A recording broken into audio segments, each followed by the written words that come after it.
e levantando-se, expulsaram da cidade, levaram até o cimo do monte sobre o qual estava edificado, para lá o precipitarem abaixo. Jesus, porém, passou por entre eles e se retirou. Fechamos nossos olhos, quero orar. Querido Deus, Pai de amor e de grandes misericórdia, Tu és bom, Senhor, o tempo todo, e a Tua bondade se estende de geração a geração e chega até nós, Senhor. Aqui estamos para meditar nesta palavra que ela é nova em nossos corações cada dia. Que este momento seja agradável para cada um de nós.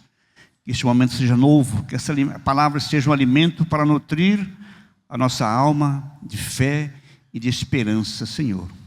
Tenho a Tua palavra em minhas mãos, quero ler, estamos lendo, meditando. Usa-me como instrumento em Tuas mãos para expor ela, Senhor. Em nome de Jesus, peço a Tua graça. Amém. Paz, irmãos. A igreja está cheia, né? Muitos viajando, muitos colônia de férias. Mas o próprio Jesus, nos seus dias, Ele disse que aonde estiver 2 ou 3 reunidos em meu nome, ali estou eu no meio deles. E nós cremos que Cristo está aqui para nos fortalecer, nos dar fé e esperança, e nos dar alegria a Sua palavra, e fazer um renovo em nossos corações. Tenho lido essa palavra no livro de Lucas. Jesus prega em Nazaré. Não faz muito tempo que alguém falou sobre esse assunto. E ele é novo para nós cada dia. E não faz muito tempo também que nós falamos sobre o profeta Isaías, quando se referia, assim diz o Senhor. E nós vamos meditar um pouquinho nesta palavra.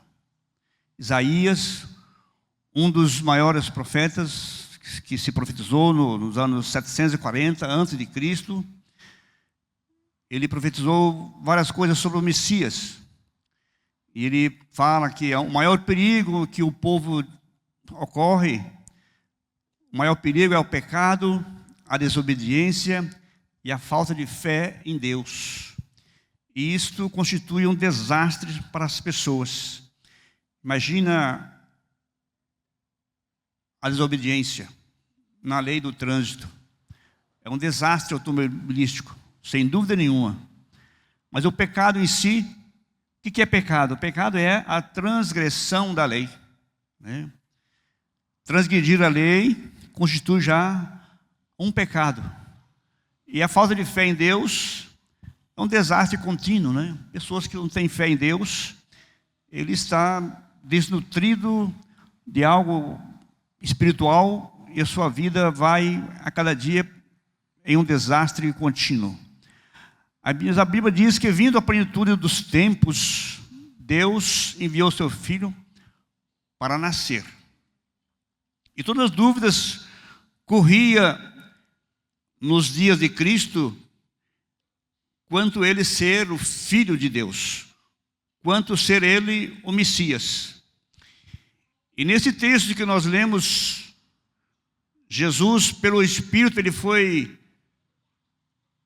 a Nazaré, ele foi para a Galileia, e pelo mesmo Espírito ele veio aqui a Nazaré, aonde fora criado. E tantos milagres que ele fez naquela região, quando ele chega a Nazaré, na cidade que ele fora criado, as pessoas já ficaram sabendo, eles tinham como uma grande oportunidade de ver ele. E não tinham um lugar mais apropriado, senão no sábado, na sinagoga, lá na igreja. E uma grande maioria foram para lá e a igreja estava repleta. E coube então a Cristo, segundo essa leitura, que indo a Nazaré, onde foi criado, entrou no sábado na igreja, né, na sinagoga, segundo o seu costume, e levantou-se para ler. O diácono da igreja, o servente, o levita, trouxe o grande livro do profeta Isaías, e quando ele abre o livro, ele lê numa parte muito importante, não diferente das outras, mas que se referia a ele. E quando ele abre o livro, ele lê assim: abrindo o livro do profeta, achou o lugar onde estava escrito: o Espírito do Senhor está sobre mim, pelo que me ungiu para evangelizar os pobres, enviou-me para proclamar liberdade aos cativos, restauração da vista aos cegos, para pôr em liberdade os oprimidos e apregoar o ano aceitável do Senhor. E fez uma pequena omissão, não sei se por vontade própria, e o dia da vingança do nosso Deus. Jesus cortou essa frase, deixou a vingança para depois. E diz a palavra que ele fechou o livro, entregou para o levita e começou a falar. Diz que todo mundo da igreja estava assim, ó, nem piscava, olhando para ele. E ele estava assim, ó.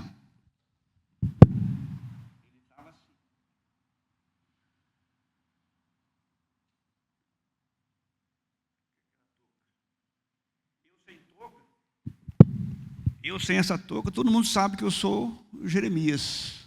Todo mundo me conhece. Mas eu com essa roupa aqui, poucos vão me conhecer que eu sou Jeremias. E assim Jesus estava ali, na frente, sentado, falando com uma grande multidão, e para dispersar uma curiosidade, se ele era o Messias, se ele era o Cristo, se ele era o enviado de Deus. E Jesus se achou então numa oportunidade de descer o bambu naquela gente. E ele fechou o livro e devolveu. Então Jesus passou a dizer-lhe: hoje, agora, se cumpriu esta escritura na vida de vocês. Os fatos evidenciam o acontecimento que aconteceu com Jesus. A forma, não há para ter dúvida. Todo aquele cenário de Zacarias, lá no templo, quando Isabel fica grávida, depois Maria fica grávida também, e o anjo, algo divino, não era para ter dúvida quanto à divindade de Jesus, os seus feitos milagrosos, os seus atos de bondade. Ele nasce em Belém, da Judéia, porque assim disse o profeta, também o profeta Isaías. Cresce em meio a dúvida se ele era o Cristo, o ungido, o Messias prometido. Mas nesse dia Jesus, cheio do Espírito, ele volta para aquela região. Ele vai para a Galileia, chega a Nazaré, e agora é a vez. Agora ele está na frente. Coube a ele ministrar a palavra. E ele olha para aquela gente que está ali, olhos fitos, ninguém quer ir beber água, ninguém quer ir fazer necessidades físicas, para que não perca nenhuma palavra da sua boca, porque ele falava palavras de graça. Estavam todos eles fitos. Ele fala: olha, o Espírito do Senhor está sobre mim. Este mim sou eu. Esse mim sou eu. Esse pronome oblíquo é eu. E todo mundo olhava: como assim? Enviou-me evangelizar os pobres. Estes pobres são vocês. Enviou-me a proclamar liberdade aos cativos. Vocês estão cativos do pecado, da maldade. Restaurar a vista aos cegos. Imagino, Jesus diz: vocês são cegos, vocês não conseguem enxergar a grandeza que está em mim. Por liberdade aos oprimidos. Vocês estão todos oprimidos, estressados, não conseguem viver com a grande quantidade de dinheiro, de valores que vocês têm, e vocês são pobres. E o ano aceitável do Senhor é agora, porque eu sou o Messias. Eu sou este cara aqui, ó, que li no profeta Isaías. E eles compungiram em seus corações. Um dizia: é ele. Outro dizia: mas não é ele. Não, mas é ele sim. Não estão aqui as suas irmãs, seus parentes todos aqui na cidade? Sim. Como pode ser? E gerava esse cenário. E ele falava, falando de si, que este cara sou eu. Mas um dia, Jesus ainda consegue, falando sobre o profeta Isaías, Jesus fala assim, olha, imagino que ele falou muitas coisas de graça. Olha, lá no profeta Isaías, aqui mesmo onde eu li, sobre essa profecia que o Espírito surgiu sobre mim, porque me ungiu para pregar liberdade aos cativos, anunciar o ano aceitável do Senhor, está escrito assim, ó, que o boi conhece o seu dono, o jumento o seu possuidor, mas Israel não tem conhecimento do seu Deus.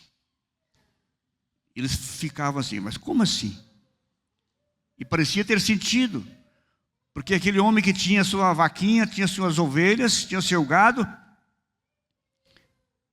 tem sentido, porque eu falo com as minhas vacas e elas vêm para a cocheira e cada uma toma a sua ração na sua cocheira.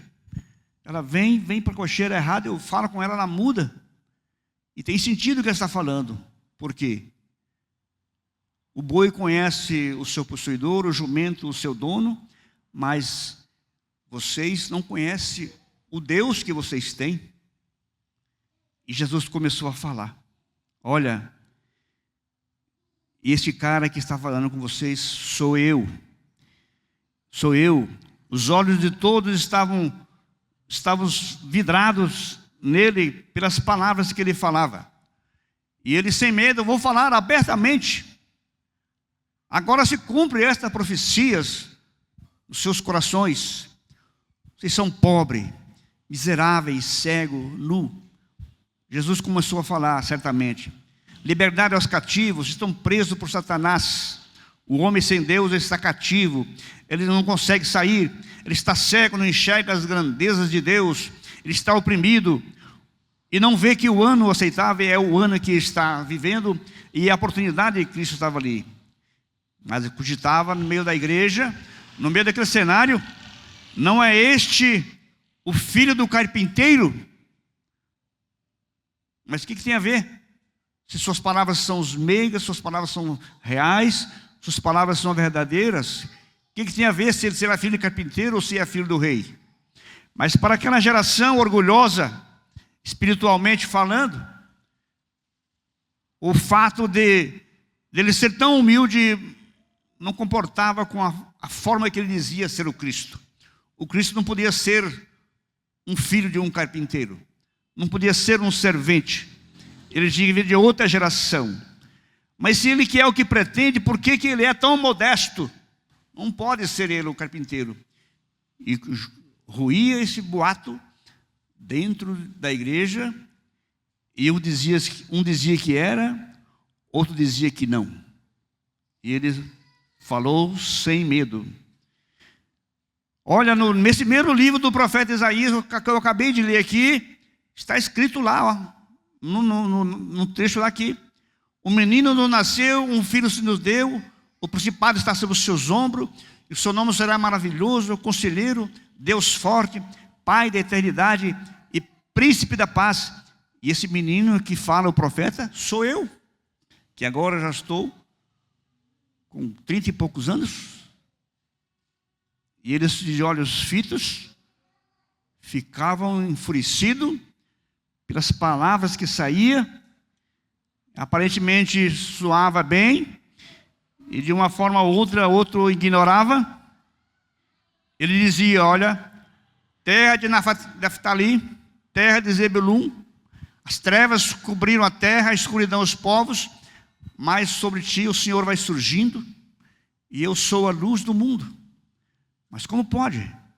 E eles ficavam entre si, furiosos, com toda a declaração que Jesus estava fazendo, e já não estavam aguentando mais ouvir aquelas palavras de graça que era para uns, mas era uma palavra de ódio que era para outro, e ele não poderia ser o Messias, ele não poderia ser o ungido de Deus, nascido num lar tão humilde, e a sua fama se corria para as pessoas, aceitando, outros não, E ele continuava a dizer, olha, no mesmo livro do profeta Isaías está escrito que sou eu que apago as suas transgressões por amor de mim, os teus pecados não lembro mais. E esse que apaga as transgressões sou eu. E Jesus falava com autoridade e poder. Continuou a dizer que eu sou o primeiro e eu sou o último. Antes de mim nenhum outro Deus houve, depois não haverá. E não estou limitado pelo tempo. E todos ali olhando assim, nem piscavam e nem tiravam o pé do lugar, porque as palavras eram poderosas, as palavras tinham sentido, mas no mesmo momento acrescentava de ódio, porque eles não aceitavam a opressão romana e não via nada de interessante de poderio bélico na mão daquele homem para acabar com o poder de Roma. E eles estavam, sim, insatisfeitos com tudo que estavam ouvindo e não querendo crer no que estavam ouvindo. E Jesus então continua, certamente, eu imagino, falando, olha, nesse mesmo livro do profeta Isaías, está escrito a meu respeito que ele foi moído pelas transgressões, o castigo que estava a paz estava sobre ele, e pelas suas pisaduras fomos sarados. Aí os pessoas, mas como assim foi moído? Aquele que era dono do moinho lá, que moía o fubá, moía o milho, moía, sei lá, o arroz. Ele falou, como assim? Tem sentido, hein? Moído, eu tenho um moinho que moe. Então Jesus quer dizer que o castigo, o pecado que estava sobre aquele povo era como um milho que era moído lá no manjolo, lá no meio da água, onde tocava aquela máquina para moer. E o castigo que estava, a paz estava sobre ele, e esse ele sou eu.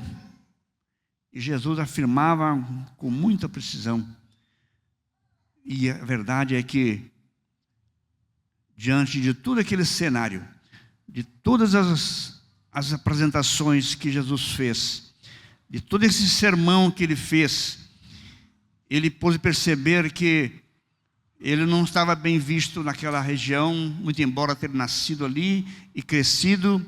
Ele lamentou e disse para eles que, olha, vocês estão tendo um grande privilégio, da mesma forma como Elias foi alimentado lá no tempo de Israel, estão tendo o mesmo privilégio que Naamã, que era um leproso, e tinha muitos leprosos naquela época, mas ele teve a graça de alcançar a misericórdia. E vocês estão perdendo também. E levantaram-se, todos na sinagoga se levantaram, encurralaram a Jesus, levaram para lá fora, e quando muito próximo pensavam que ia precipitar Jesus do pináculo do templo, ladeira abaixo, o que aconteceu?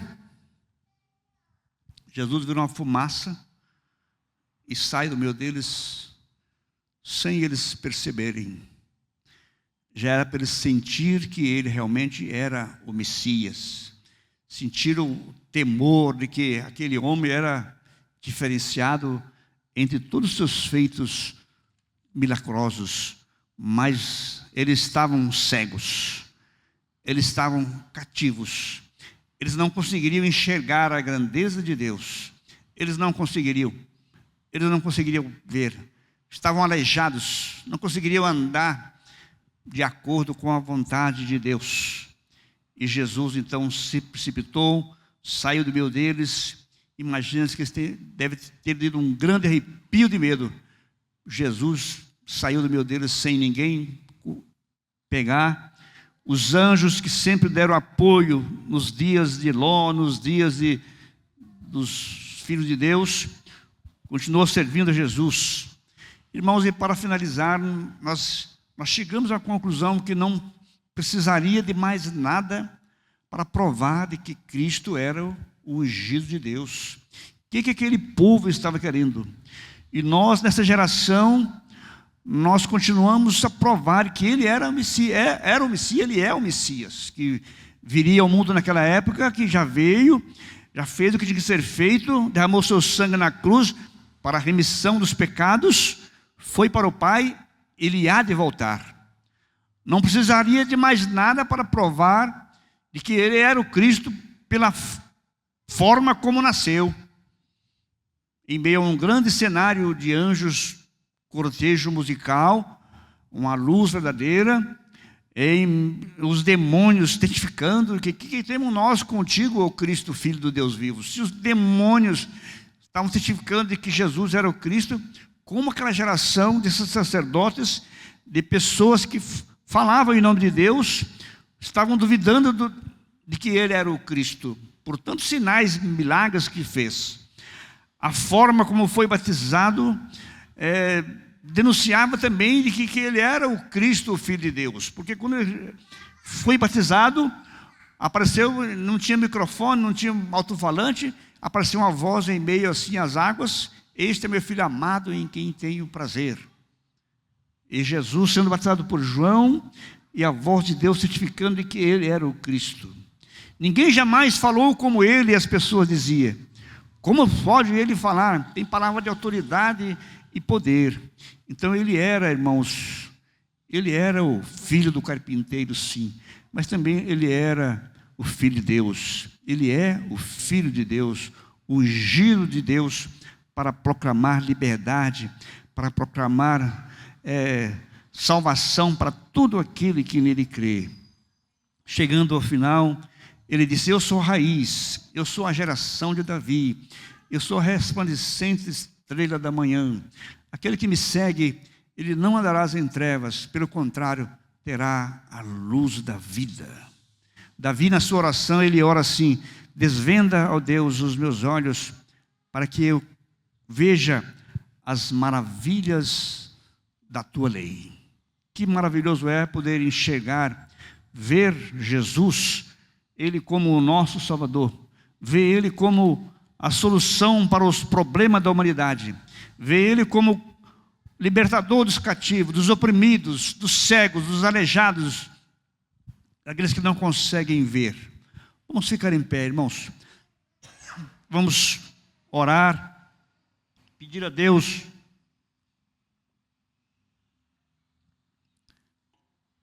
que a nossa mente seja iluminada, que nossos passos sejam dirigidos cada dia de uma forma sábia e inteligente para a obra do Senhor.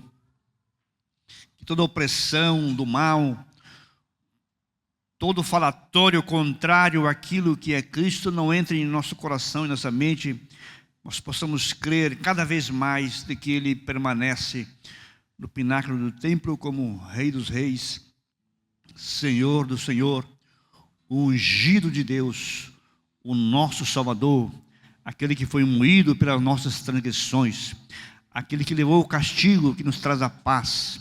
Agora a esperança, a fé, a alegria da salvação eterna está nas mãos dele, porque disse: eis que venho com as nuvens buscar aqueles e trazer o seu galardão para todos. Querido Deus, Pai de grande amor e bondade, as tuas misericórdias nos cercam cada dia, e a tua fidelidade, Senhor, os teus feitos demonstram que para nós tu és o Cristo, tu és o nosso Senhor, e queremos te louvar sempre, pois tu és o nosso Salvador. Abre a nossa mente, nosso coração, dirige os nossos passos cada dia, Senhor. Tira toda a opressão, toda a dúvida dos corações, mas que possamos te louvar e te servir com um coração inteiro voltado para ti, Senhor. Não temos palavras para dizer, Senhor, mas tu és o nosso Cristo, tu és o nosso Redentor, tu és a luz do mundo, tu és a luz que ilumina o nosso ser. E nós vemos, ó Pai, além das aflições, além das lutas, além das turbulências da vida, nós te vemos voltando, Senhor, para buscar aquele que te cerque. Em nome de Jesus, ó Deus, eu oro, abençoa o teu povo, para a honra e para a glória do teu santo e poderoso nome.